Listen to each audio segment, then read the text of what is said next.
Welcome back to the Tidarium Hangar. Happy Friday, everybody. Hope everybody's doing well today and it's going into a great weekend. This is Mike, and today I want to talk to you about reissues and where have all of the reissues gone? Well, it's more like where are the ones we're expecting to see. Now, I'm actually ordering a few of these. Some of these I like to see them when they come in and check them out.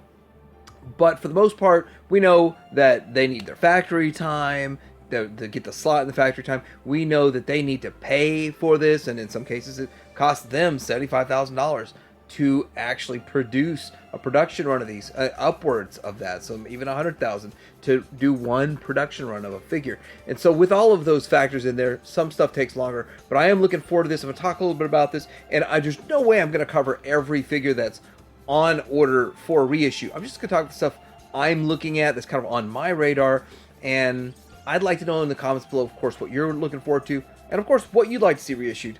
Let's talk about this coming up.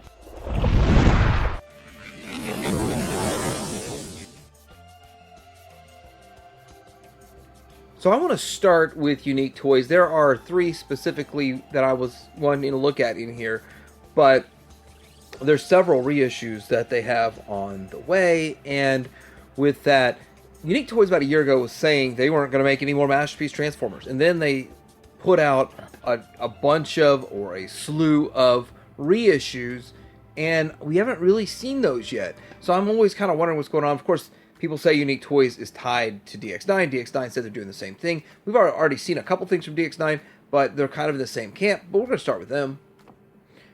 We're going to start with their Blur, and it's the, what do they call it, Buzzing? Unique Toys Buzzing? Yes, that's correct. And I was going to say the picture's kind of blurry. Let me get you a clearer picture. Actually, I had two. They're the exact same fuzziness, so Blur is blurry in this a little bit in the face. Now, I had this figure. I thought it was a cool figure. When I got my Fanstoys, I ended up getting rid of this one. This is one I might actually pick up, depending on the price. I think it'll be about $80.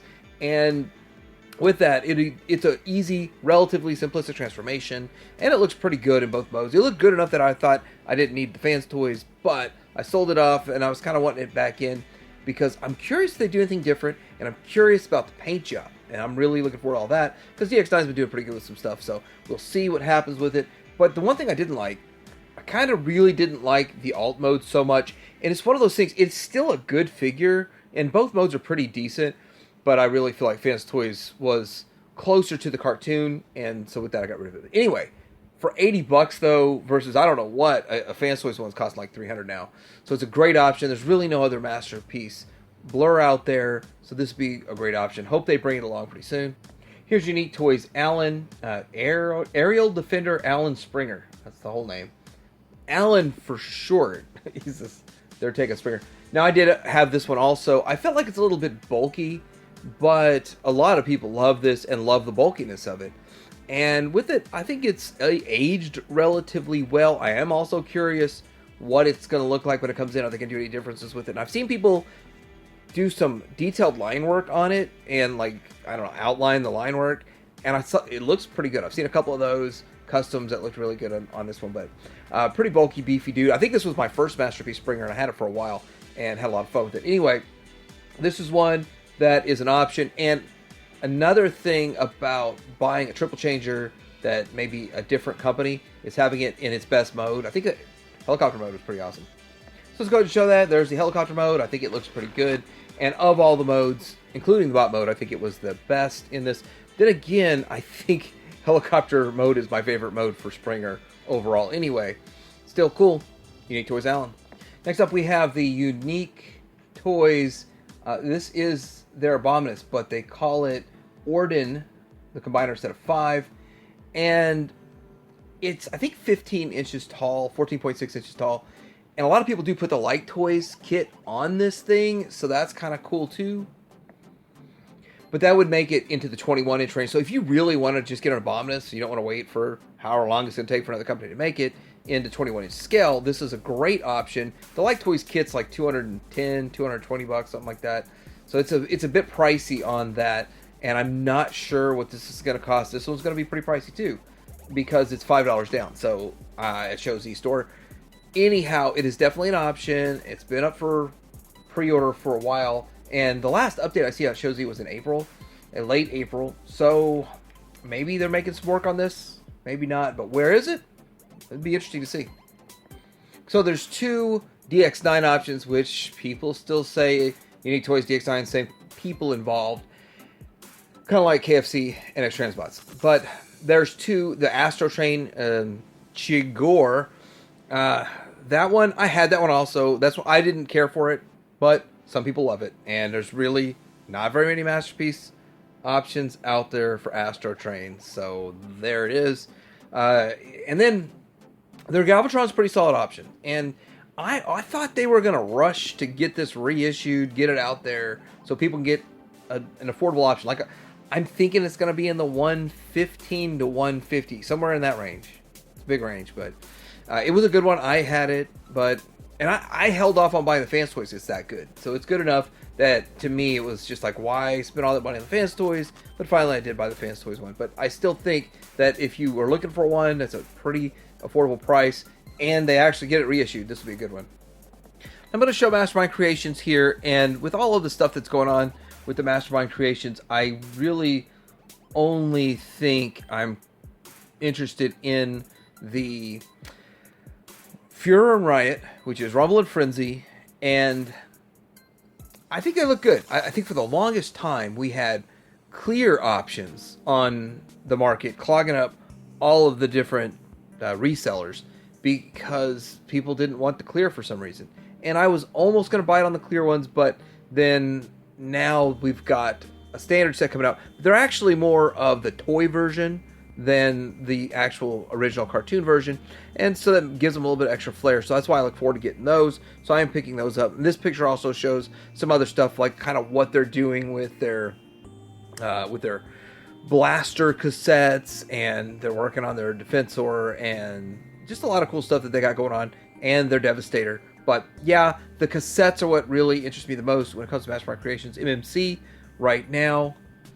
So I'll be getting my hands on these when they do show up. And it does seem like MMC has stuff on pre-order for a long time, but then they always deliver. They've always delivered. It's always come out. I can't think of anything they've canceled in the past, but here's the new look. And I think the silver on the thighs is new. Well, hey, we're going to be doing all that comparison when I get them in hand. X Transbots has been the reigning king of reissues. Seriously, they have, if you look at a history of reissued figures, they lead the pack by a mile. But yet, we're not seeing a whole lot come out. I think the last reissue they did was their Cosmos Klaatu, and they did several improvements, and that is a much better figure than the previous one. Even though the previous one, if you have it, it's still good. It's just the colors line up better when it's in bot mode, which was surprising that they had that done. Anyway, one of the things that really surprised me is that they put out the Fury, Fast and Fury, the Runabout and Run Amok, and then they put them out in, I guess, toy colors. Now they're putting them back out in the cartoon colors, and they look good. I actually think I kind of preferred the toy colors more than the toon colors. I've got both sets because it's just one of those rare oddities that once X Transbots kind of is done using this mold and they move on to another set of molds, and they're probably not going to be reissuing this to infinity, but right now is a good chance to get it. And that's why, I got my two sets, got two different versions, and I'm happy with those.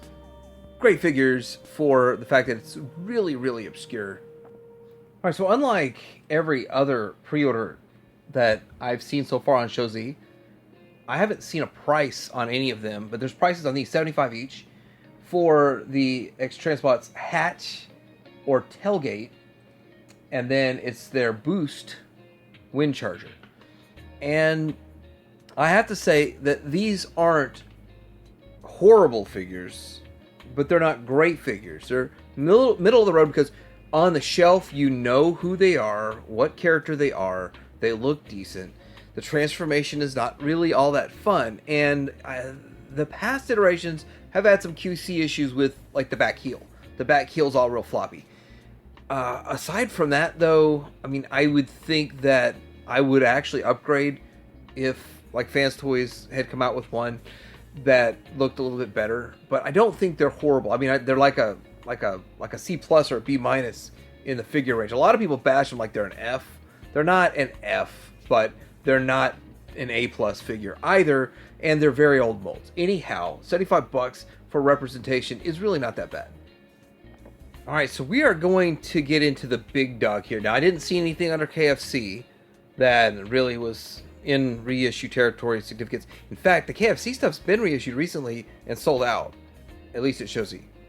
That was the King Gorilla and all that kind of stuff. Now, with the Fanstoys for the reissues, it's more or less just the aerial bots that they're reissuing right now. And now I'm looking at the Perceptor down there, and there's going to be not a reissue of X-Transbot's Perceptor, but it's a toy version.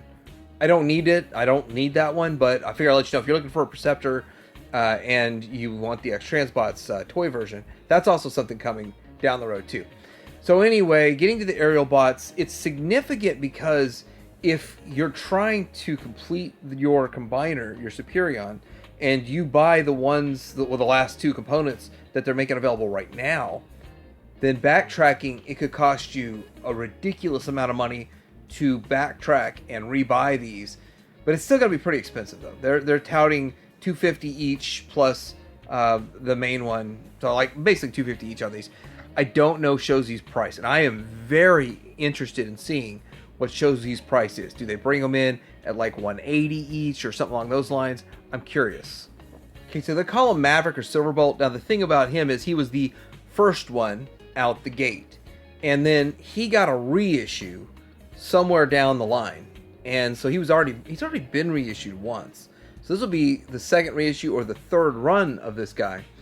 And the first time out the gate, I don't even remember the price. I'm gonna try to remember them, but I don't remember the price. But something tells me he was like $180 out the gate, while the other one started at $115, they went to $130, and so that's kind of what I was thinking. Now they're all $250, $225, $229, but still he looks really good. And I have to say though, as good as he looks, I think that the Zeta, their Silverbolt, still looks pretty good. Almost holds its own to this, like side by side.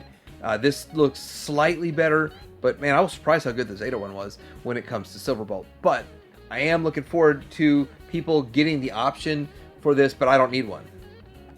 Yeah, I definitely don't think I'm going to be trying to do 3 sets of this Superion. It's a pretty expensive set. Now, this is Goose. Goose, I don't think he's ever been reissued. To my mind, because I always kind of perk up when I hear about a Superion. You know, oh wait, what's going on with the Superion? So the aerial bots are my favorite, so I always like to see what's going on with them. And I don't think they've ever reissued Goose. And you know, one of the things about him is that his color scheme is significantly different than any of the other ones, with that black in the whole torso, legs, and all that kind of stuff. So he does stand out, and he's one that I think he is technically, aside from, of course, the one that comes with the combiner parts, the priciest one on the secondary market. If I haven't really checked, but when I checked like a year ago, that's what it was. When they announced these reissues, I checked, and he was the one commanding the highest price. But he is $30 down at Shozi store, but still no price on him. Cool, though, for those who need them. Now, Iceman is one where I think they started doing the mini jet backpack a little bit better on him. But he's another one that was a little more expensive, so they put him out at like $130. But he's one you need. So obviously you need all these if you want to do your combiner, and I'm not sure when they're coming. And when they do, though, people will be able to build their combiner a little bit better. And just to make sure I'm not going crazy here, 'cause sometimes I'll do something like this, a video, and then I'll find out that, oh, it's in stock everywhere, but Shozi or something. But usually Shozi's right behind them. So it's still on pre-order at TF Source. Now, TF Source is one that gets it pretty quick too, and that's kind of my standard. My backup is TF Source, so you know, if I miss it at Shozi, I'll get it at TF Source. But anyhow, they're still on pre-order there. Alright, so I hope this helped clear up a little bit of blurriness with reissues and some of the stuff that you might have on order. And with that, I'm curious, what do you think? What is out there that you're waiting on the reorder and the reissue? And what's out there you'd like to see reissued? Of course, I already know in my head about 5 that's super hot items that people want reissued. But let me know in the comments below, like, subscribe. Let me know if this was helpful to you at all. Hanger out.